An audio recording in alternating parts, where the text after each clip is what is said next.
citado. He hecho un ligero cambio en el arco temporal. Inicialmente quería hablar de la extrema derecha en el periodo abordado, que era 77-96. Sin embargo, fruto de libros previos, incluyendo El Facio de las Ramblas, los orígenes catalanes del fascismo español, y uno actual que estoy trabajando ahora, que es la historia de Vox, Alianza Catalana y Se acabó la fiesta, he decidido hacer una visión más amplia de los temas que estoy tratando para introducir un planteamiento innovador. Fundamentalmente se resume en lo siguiente: la extrema derecha, el desarrollo de la extrema derecha en España es una historia de ciudades. Se explica a partir de ciudades. Lógicamente, esto es una exposición de 40 minutos, no voy a secuestrar al auditorio explicándoles un siglo de extrema derecha, y por tanto voy a dar lo que se dice titulares, pinceladas o lo que se tenga bien, ¿no? ¿Qué he puesto aquí? He puesto dos imágenes y un subtítulo. Una propuesta de cronología 1898-2024. Las dos imágenes que hay aquí son alfa y omega, principio y fin. El principio es una imagen de un cuerpo poco conocido, que son el cuerpo de los voluntarios de Cuba, de La Habana. Y la otra imagen es conocida por la mayoría de los presentes, por no decir todos, que es Alianza Catalana. Voy a explicar muy brevemente y a modo de pincelada la evolución de la extrema derecha en España de modo territorial. ¿Cuáles son las ciudades que han tenido un papel clave? Me ha parecido muy pertinente emplear una cita muy famosa de un geógrafo francés, Henri Lefebvre: pas de rapport sans support, ninguna relación sin apoyo, es decir, la acción política se desarrolla en lugares geográficos concretos. Y luego vamos a mirar la propuesta de cronología. Muy rápidamente, desde mi punto de vista, entre 1898 y 1923, y esto es una síntesis de este libro que ha comentado Pere Isaacs, el último, El Facio de las Ramblas, en la primera etapa del desarrollo de la extrema derecha territorialmente en España tendría tres ciudades, y están aquí. La primera, aunque puede parecer un tanto insólito, es La Habana. La Habana es un lugar clave en toda esta historia. Fundamentalmente La Habana, aunque ahora puede parecer todo muy alejado, en el siglo XIX La Habana era la tercera ciudad de España. Era la tercera ciudad de España después de Barcelona y Madrid. Por tanto, lejos de formar un lugar, lejos de ser un lugar exótico y remoto, era un lugar muy cercano, y lo ha sido hasta fechas recientes. La segunda es la Barcelona del pistolerismo y la tercera, lógicamente, es Madrid. Desde mi punto de vista, el desarrollo inicial de lo que será la extrema derecha del siglo XXI pasa por estas tres ciudades. Vayamos a la primera, La Habana. La Habana, muy rápidamente, La Habana tuvo una situación excepcional, similar a la de Puerto Rico, pero fue aquí donde cuajó un poder militar dictatorial y una experiencia singular de milicia civil. ¿Por qué? La Habana tenía una capitanía general, la Capitanía General de Cuba, y una situación excepcional. ¿En qué sentido? Cuando se promulgó la Constitución de Cádiz, no se pudo expandirla a ambos hemisferios, porque claro, si se decretaba que todos eran libres e iguales, se acababa la esclavitud. Por tanto, se hizo un remedio muy hispánico, que es: en Cuba y Puerto Rico se harán unas leyes especiales. Claro, en el mundo hispánico, ¿cuándo se hacen las leyes especiales? Cuba se perdió en 1898, las leyes especiales se aprobaron en 1897. ¿Qué pasó mientras tanto? Pues ese vacío de poder lo ocupó el poder de capitanía. Por tanto, en La Habana fue el primer lugar donde hubo una capitanía, una dictadura militar en sentido técnico. Esta dictadura militar sería este modelo de dictadura militar, desde mi punto de vista, y que hicimos este libro, es el que se exportaría a España, y más concretamente a Cataluña. Entonces, en primer término, tenemos un poder militar arropado por las élites. En Cuba eran las élites sacarócratas, las élites de comercio, las élites negreras peninsulares. Y ahora vamos al tema que nos interesa, había dos elementos más. Uno era el Cuerpo de Voluntarios de La Habana. Este cuerpo se creó, era una milicia civil armada pagada por las élites peninsulares para enfrentarse a dos elementos, que era una revolución de los esclavos y un intento de separación de la isla. Y ahí la milicia civil que se formó, cuyos miembros se definían como españoles 100%, eran ultranacionalistas y empleaban las armas contra los separatistas, será lo que un embrión de las futuras milicias civiles del fascismo. De hecho, Hugh Thomas, en una edición de su Historia de Cuba, las situó de este modo. Las integró en la genealogía del fascismo español como un anticipo de aquellos grupos tumultuarios integrados por jóvenes de la clase media baja protestando con frecuencia violentamente contra el fin del imperio. Al grito de ¡Viva España! Llenan el hueco entre el carlismo y el fascismo. ¿Se puede decir mejor, pero más claro? No. ¿Qué hay aquí? Pues en Cuba empieza lo que será una milicia civil, armada, ultraespañola. Y cuando digo ultraespañola, ello va acompañado, y esto es muy importante, de un nacionalismo que será integrista, o de que un nacionalismo que se da a llamar integrista. ¿Por qué? No porque sea religioso o confesional, sino porque es un nacionalismo que no distingue entre fronteras de España y fronteras del imperio. España es todo. Y por tanto, vela por la integridad de la patria y no soporta cualquier amputación. Y este nacionalismo integrista, que quiere mantener la integridad de la patria, es el que con el fin del imperio de ultramar se exportará a España y asumirá la extrema derecha hasta el día de hoy, literalmente. Este nacionalismo integrista fue impulsado por la Unión Constitucional en Cuba y por el Partido Español Sin Condiciones de Puerto Rico, que se decía incondicional. Era un nacionalismo incondicional porque no eran ni conservadores ni liberales, eran españoles incondicionales. Por tanto, cuando acaba el imperio, este nacionalismo integrista y este modelo de dictadura militar con una base civil será el que se exportará a la península. Entonces aquí he puesto, creo que vamos bien, me voy a recrear, siempre se habla de, aquí hay una foto de dos señores que todo el mundo conocerá, Miguel Primo de Rivera, primer dictador, 1923-1930, y el primogénito, José Antonio Primo de Rivera. Todo el mundo los conoce. En cambio, no conoce muy poca gente a esta señora que está aquí, que es Casilda Sáenz de Rivera, que es la madre de José Antonio y la mujer de Miguel Primo de Rivera. Si ustedes miran, o si miráis biografías de Miguel Primo de Rivera y biografías de José Antonio, esta señora murió muy joven, cuando los niños eran pequeños, y entonces suele ocupar entre 4 y 5 páginas todo el papel que se le atribuye. ¿A qué viene esta idea? Como todo el mundo sabe, Falange ha hablado del imperio, etcétera, etcétera.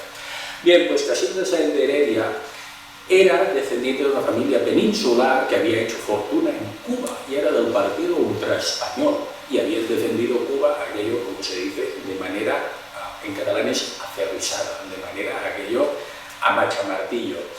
Es casual que el nacionalismo español que manifestaron Miguel Primo de Rivera y sobre todo José Antonio fuera este nacionalismo imperial. Fue azaroso que su madre viniera de una familia de Cuba. Yo creo que no, lógicamente. Ello indica también la poca atención que se da a las mujeres, ¿no? En este caso el primogénito y el marido han ocupado todo el protagonismo. En Barcelona, ¿qué pasó? En Barcelona fundamentalmente, y estamos haciendo una simplificación de titulares, Barcelona se va a convertir en el epicentro de lo que será el fascismo y la moderna extrema derecha. ¿Por qué? Fundamentalmente porque las dos amenazas que había en Cuba, léase el separatismo y la revolución social, cuando vuelvan esos militares repatriados del imperio, los encontrarán en Cataluña. ¿Qué serán? Las campañas autonomistas, que para ellos serán separatistas, y de hecho, la idea de que Cataluña puede ser una segunda Cuba ya aparece en 1901. Por tanto, desde 1901, desde el momento cero del cronómetro, después del fin de ultramar, ya hay una inquietud por la amputación de la integridad de la patria. Y luego estará la revolución social, y en 1902 ya tenemos una huelga general. ¿Cuándo cuajará este nacionalismo integrista en España? Concretamente, en 1918, cuando habrá una campaña autonomista masiva que seguirán el grueso de partidos políticos, y entonces, aquí hay propaganda, ¿no?, de esta campaña, en 1918, en el otoño, y entonces aparecerá, y esto es lo más importante, como grupo reactivo, no organizado y no estructurado, la Liga Patriótica Española. aparecerá en las Ramblas y será un grupo escuadrista formado por policías, militares, seguidores del Real Club Deportivo Español, funcionarios, etcétera, que actuarán de paisanos. Ahí, en esta Liga Patriótica Española, ya aparece de nuevo este nacionalismo integrista, que es, en el fondo, el que encontraremos en Fuerza Nueva y el que hoy encontramos todavía. Fijémonos que de los líderes del Vox fundacional no es casual que Ignacio Garriga tenga ascendencia en la antigua Guinea Española, ni que José Ortega Smith tenga doble nacionalidad, argentina y española, ni que Rocío Monasterio tenga toda su familia en Cuba. ¿Por qué? Porque esto es, aquí viene este nacionalismo no encendido o fulgurante.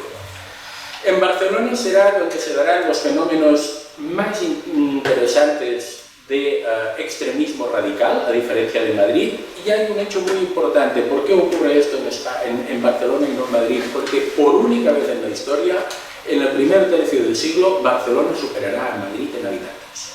Y económicamente, Barcelona será la capital de España, pero será una capital manqué, porque a pesar de ser la capital económica no tendrá más poder político que cualquier otra provincia.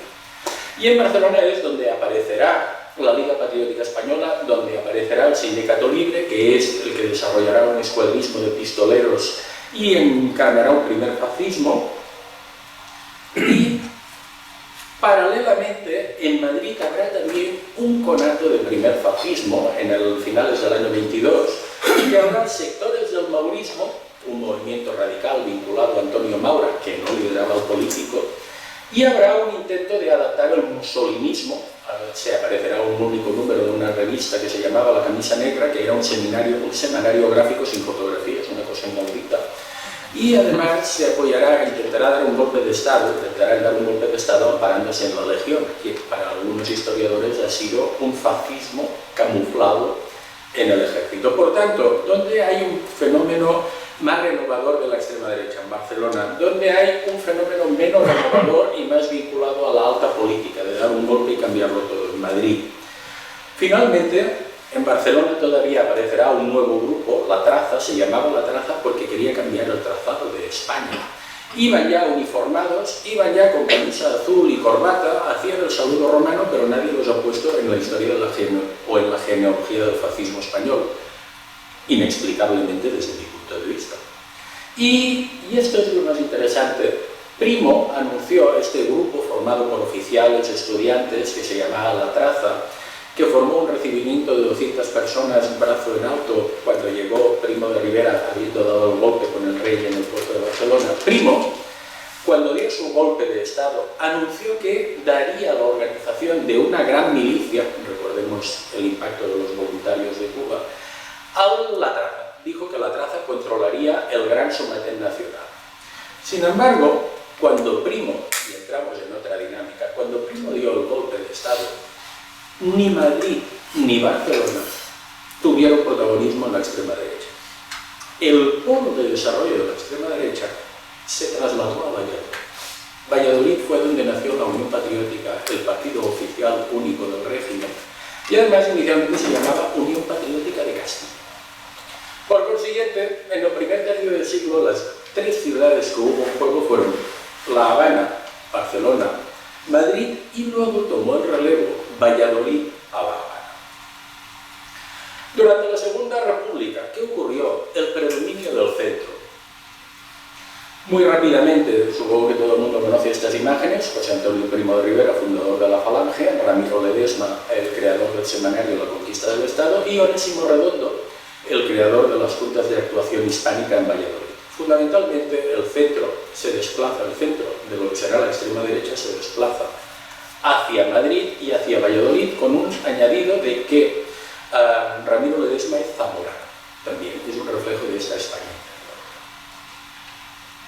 Y además, para acabarlo de rubricar, donde tendrá también apoyo una formación menor, que será el Partido Nacionalista Español, dirigido por el médico José María Albiñana, que, atención, creó el Partido Nacionalista Español en 1930, después de estar influido por su estancia en México y en Centroamérica, embebido de nacionalismo peninsular, es decir, el influjo de América, del nacionalismo integrista vista americano fue decisivo en la conformación de lo que sería la extrema derecha actual.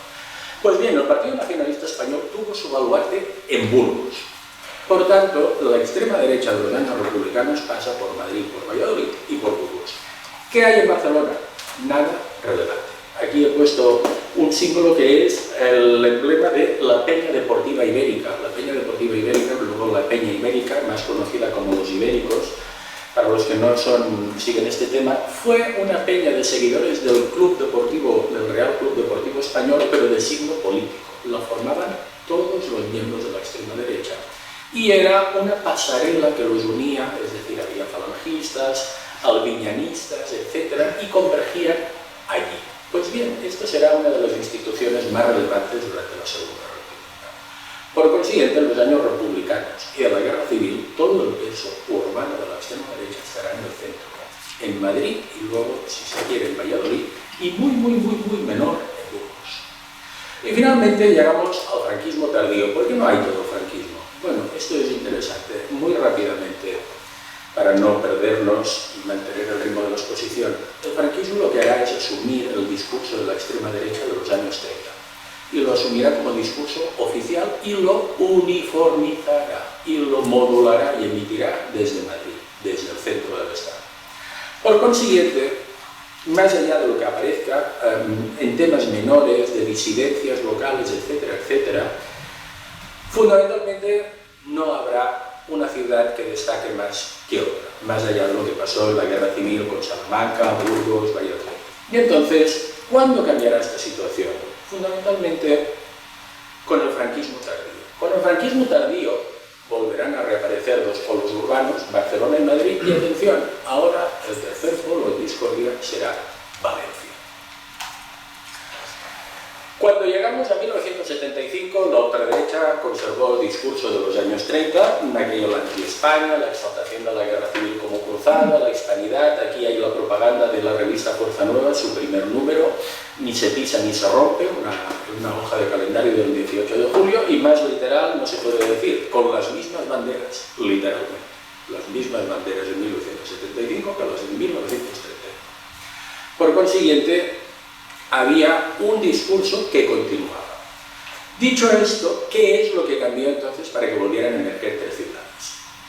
Fundamentalmente, tenemos a Madrid y al centro, que es donde en 1966, recordemos el año 1966, porque esto es importante para hablar de Barcelona, se creó Fuerza Nueva como editorial, y se creó en un monasterio de Cuenca, la España interior, y se convirtió en partido en 1976, que es, desde mi punto de vista, probablemente, dado que sus mejores resultados Fuerza Nueva los obtuvo en el centro de España, y muy concretamente, si miramos Madrid, con el 4, cuando en 1979 este partido, de la mano de su líder máximo, Blas Piñar, obtuvo un escaño, la única vez que la extrema derecha ha obtenido un escaño en el Congreso antes de Vox, de 1979 a 1982, Madrid, con el 4,8% del censo, le dio el 30% de voto a Fuerza Nueva. Por tanto, desde mi punto de vista, ¿cómo puede interpretarse Fuerza Nueva? Fuerza Nueva fue una respuesta de la España interior nucleada en Madrid al cambio socioeconómico del desarrollismo y al cambio político que le sucedería en los años 70. Y entonces ahí emerge esta extrema derecha con ambiciones políticas que tendrá presencia parlamentaria. Y además Madrid es una ciudad importante. Madrid es donde están las sedes de los partidos. Madrid es donde está la sede de la Hermandad Nacional de Combatientes, donde está la sede del Alcázar, que es su prensa, donde está la sede de El Imparcial.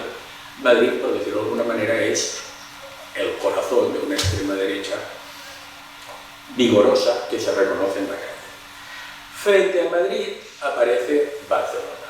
Barcelona, en 1966, el mismo año que se constituyó Fuerza Nueva, en Barcelona se constituyó una entidad que se llamaba Círculo Español de Amigos de Europa. Su nombre ya es una contradicción en términos, porque indica que España no era parte de Europa, según como se mire, ¿no?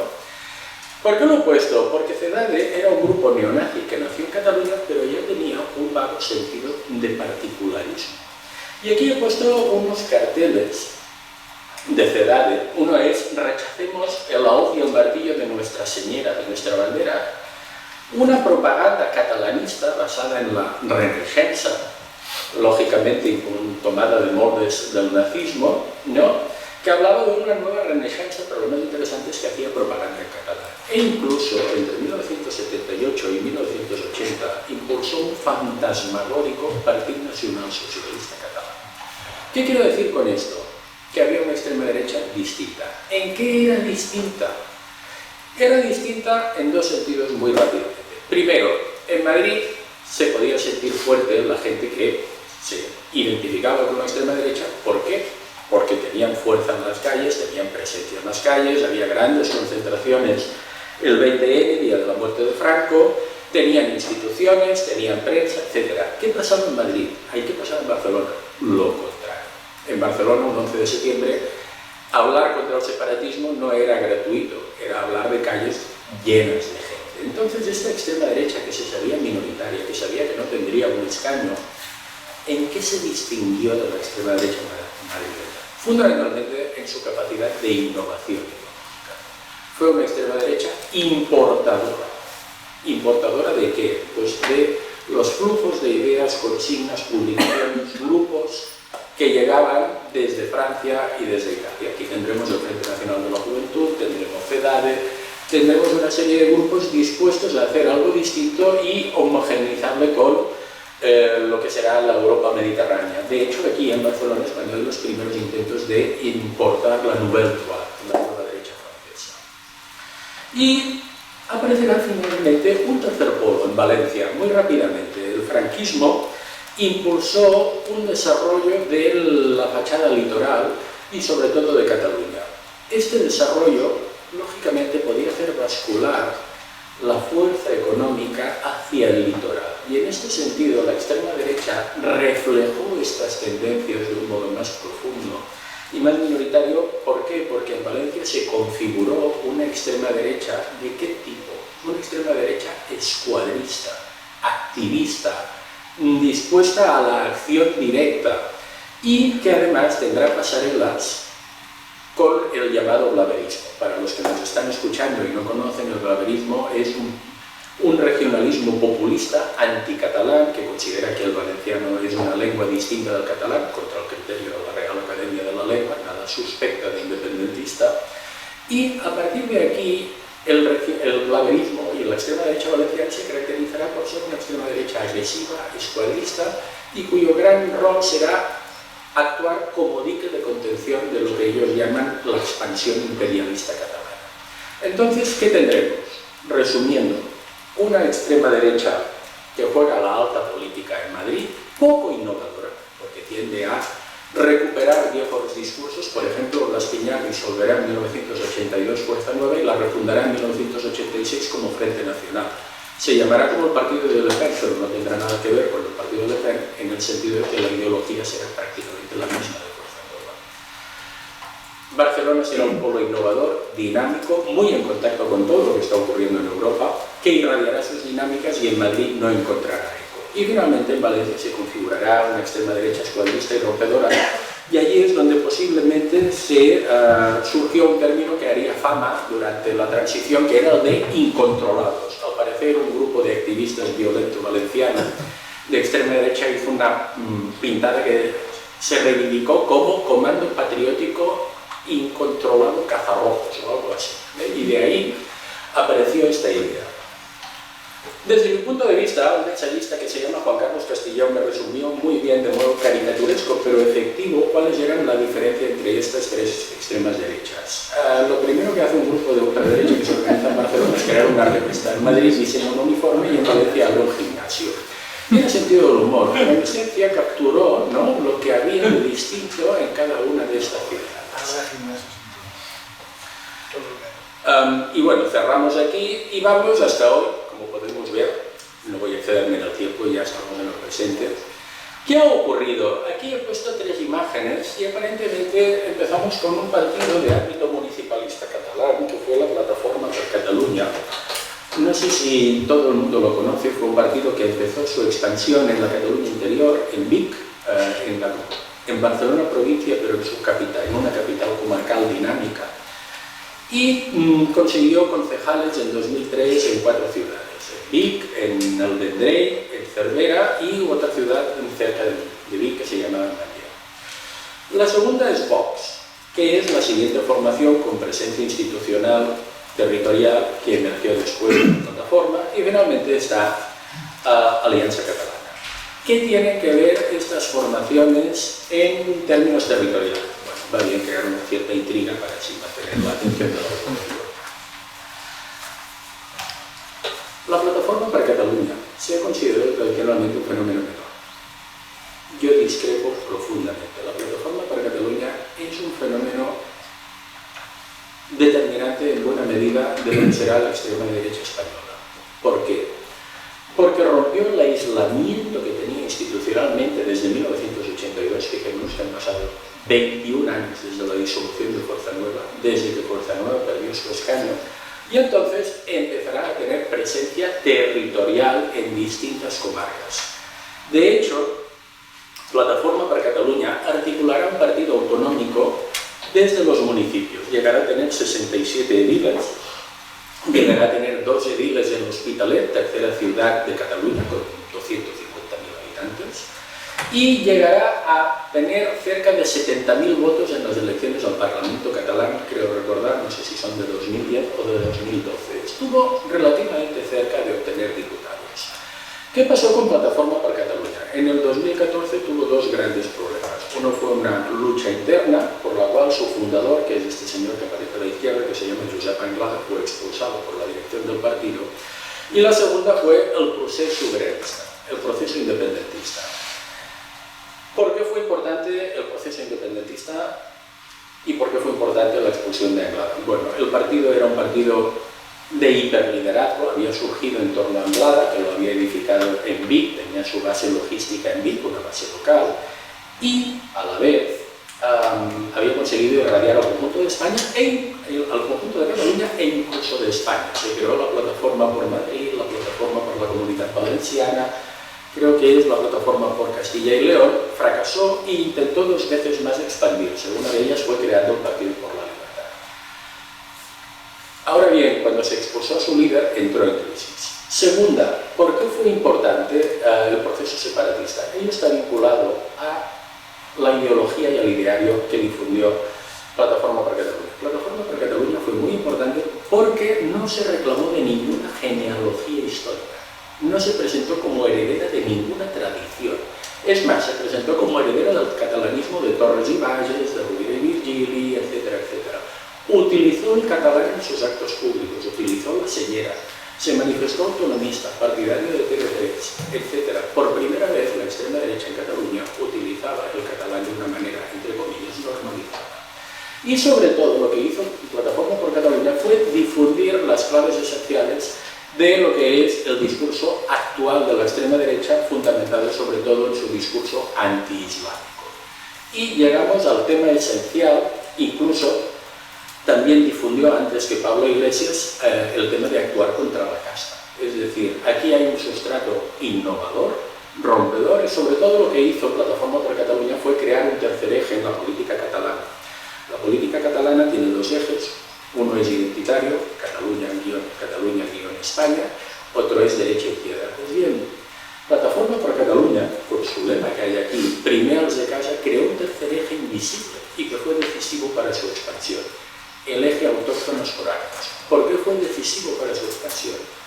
Fue decisivo para su expansión porque tanto catalanistas como españolistas podían votar a la plataforma, porque era prioridad para los de casa, no entraba en matices. ¿Por qué entró en quiebra este discurso con el procés? Muy sencillo, porque ya no se podía jugar con la ambigüedad de los de casa, o si era español o si era catalán, y también por otro tema muy esencial, como los que son de una cierta edad o vivieron el proceso con cierta proximidad. El proceso planteó diversas consultas y elecciones de modo plebiscitario, y ello fue seguido de manera unánime tanto por quienes se oponían como por quienes seguían la independencia. ¿Qué ocurrió? Hablando de manera coloquial, pues que los discursos excluyentes como los de la Plataforma per Catalunya se quedaron en el congelador. ¿Por qué? ¿Quién era el que podía decir fueron los musulmanes, que podían ser un 4%, o fueron los rumanos? Por consiguiente, todos los discursos excluyentes de la extrema derecha fueron hibernados. Y lógicamente, Plataforma per Catalunya, sin líder y sin agenda política, aquello se eclipsó. Pero ¿por qué es importante Plataforma per Catalunya? Porque de los tres núcleos que hemos comentado, Barcelona, Madrid y Valencia, tuvo premio el núcleo renovador, que era el núcleo catalán, el núcleo importador, el núcleo dinámico, que fue el que difundió un discurso que en buena medida luego ha sido un discurso de Vox. No por casualidad, Juan Garriga, primo de Ignacio Garriga, estuvo en Plataforma per Catalunya. No por casualidad, Jordi de la Fuente, actual dirigente del sindicato Solidaridad de Vox, estuvo en Plataforma per Catalunya, digamos. Entonces ahí hay un elemento interesante a seguir. Y además, no solo apareció Plataforma per Catalunya en la provincia de Barcelona, sino que en Valencia, el segundo polo, apareció un partido de extrema derecha con pasarelas con el blaverismo, aquello escuadrista, que se llamaba España 2000, liderado por lo que se llamaría un militante histórico de la extrema derecha valenciana, que se llamaba José Luis Roberto, y que consiguió concejales en Onda y Silla y en otros dos lugares de Valencia, y después, posteriormente, contactó con un grupo de un partido que se había llamado Iniciativa Habitable y llegó a tener concejales en Alcalá de Henares 225.000 habitantes, una cosa respetable. ¿Qué pasaba? Es decir, y recapitulando, habíamos visto tres polos urbanos, Madrid, Barcelona, Valencia. ¿Qué ocurre cuando Madrid se eclipsa? El primero que es capaz de impulsar una fuerza institucional es el polo barcelonés. ¿Cuál es el segundo? El polo valenciano. ¿Qué ocurre en Madrid? Nada. ¿Qué planteaba España 2000 y Plataforma per Catalunya? Plataforma per Catalunya, hemos dicho, o he dicho, si tienen a bien recordarse, que impulsó una plataforma para la Comunidad Valenciana, impulsó un partido por la libertad después. En realidad, lo que había era una extrema derecha alternativa a la que tenemos. ¿En qué sentido? Una extrema derecha que surgía de abajo arriba, del nivel local al superior, con ambiciones autonómicas, horizontal, porque tenía diferencias según los territorios y, por tanto, antiuniformista. Era una fórmula que en el fondo era confederal, de abajo a arriba, distinta, y que podía haber tenido presencia institucional. ¿Qué ocurrió? Pues muy sencillamente, todos lo sabemos, en diciembre de 2018, con el proceso secesionista y su consulta de 1 de octubre de 2017 actuando como catalizador político, hace que Vox irrumpa en las elecciones andaluzas, consiga, creo recordar, es un 12% del voto, y las elecciones andaluzas de diciembre de 2018 sirven de trampolín para las elecciones de abril de 2019. A partir de ahí, ¿qué es lo que cambia? Todo. ¿Por qué? Porque lo que hace Vox es uniformizar todo el espacio de la extrema derecha. Es un caso muy interesante en la medida que Vox no es un partido de extrema derecha, sino que es un partido que puede considerarse en su génesis una decisión del Partido Popular que se ha estado trabajando. Y Vox invade el territorio de la extrema derecha, la reconfigura y da un discurso uniforme, uniformizador y centralista. Acaba con todo el diferencialismo, por llamarlo de alguna manera, que había en términos territoriales. Por tanto, los focos de Barcelona y de Valencia quedan eclipsados por el gran foco de Madrid, que esto se traduce por la sede de Vox en la calle Bambú, que creo recordar es un edificio de 5 plantas. ¿Y qué supondrá entonces Vox? Vox será la rectificación de la trayectoria anterior. Y en este sentido, y así acabamos más o menos en la hora fijada, ¿cómo interpretar Alianza Catalana? Alianza Catalana será también la vía catalana de la extrema derecha. Ante un intento uniformizador de la extrema derecha, persistirá un particularismo que se manifestará ahora en una extrema derecha secesionista. Por decirlo de alguna manera, lo que había una extrema derecha latente en Plataforma per Catalunya, que podía estar cobijada por una única marca, que era Plataforma per Catalunya, que podía recibir tanto independentistas como ultraderechistas españoles ahora se bifurcan cada vez. Se bifurca y además tiene una particularidad, yo creo que es única en Europa, en el sentido de que hay, creo que España primero es una particularidad única porque hay 3 partidos distintos de extrema derecha con presencia institucional y además multinivel. Se acabó la fiesta en el Parlamento Europeo, Alianza Catalana en el Parlamento catalán y Vox multinivel, europea, local, autonómica, ¿no? Y por tanto, y en el Congreso.